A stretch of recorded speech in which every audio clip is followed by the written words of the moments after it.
acute myelogenous leukemia. Powerful words that I learned at the age of 15. Words were powerful to my mother. My mother loved to read and write, and she wanted to be an English professor. Her educational dreams were sidetracked as she got married and had her first child before she received her bachelor's degree. After having 3 more children, she decided to go back to school to earn her degree. I remember my bedtime stories being Romeo and Juliet during her Shakespeare class, and the poetry of Shelley and Byron while she studied poetry. I remember her pulling all-nighters at her typewriter to finish her term papers. Words were powerful to my mother. Education even more so. Her dream was sidetracked a second time and never realized because she died from acute myelogenous leukemia at the age of 41, just 2 classes shy of the elusive bachelor's degree. It was November of 1983, and I was a first-semester freshman at college. I was left to grieve and push forward day after day, redefining myself as a motherless daughter. The girls on my dormitory floor in college would talk to their mothers on the phone once a week. Sometimes they would complain about their mothers, what I would have done to have their argument on that day. Those girls who considered themselves young women had no idea how powerful a word could be. The word mother.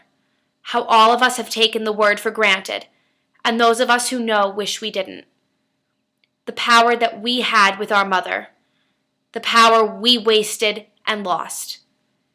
Time passes as you mature. I got married without her, had my children without her. People are resilient. We adjust and we rationalize. We do the one thing that she asked of us, to live our lives, because life is for the living. Time marches forward and you wake up one day and realize that you can remember her with a smile instead of a tear. I try to keep her memory alive by sharing her brief life with my children. She would have had 6 grandchildren. I could just hear her reading them stories. I could see her editing their college essays, empowering another generation with the words she loved so much. As the 20th anniversary of my mother's death approached, my husband Michael came to me with an idea. He had started running and biking for charity, and ironically did a lot of fundraising for the Leukemia and Lymphoma Society. He asked me if I wanted to organize a run on Thanksgiving morning to honor my mother. The money raised would go to the Leukemia and Lymphoma Society. I thought about the opportunity to share her story, her legacy. Perhaps her story can continue to be written. The rest, as they say, is history. We just held the 8th annual Gail Memorial Turkey Trot. We greet over 1,500 runners on Thanksgiving morning. We smile and feed them breakfast and check them in for a chip time race to benefit the society. Our friends and family come out to run and support the event.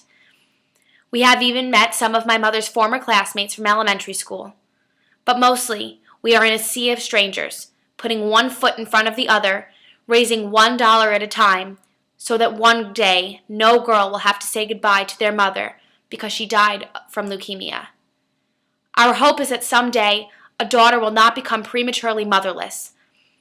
Whether that mother loves words or sports or any other avocation, they will always have the most powerful words for their children. Unconditional, true love. My name is Sarah Gail Kerper. My mother, Jody Gorn Kerper, wrote this for her mother. She is Gail's girl.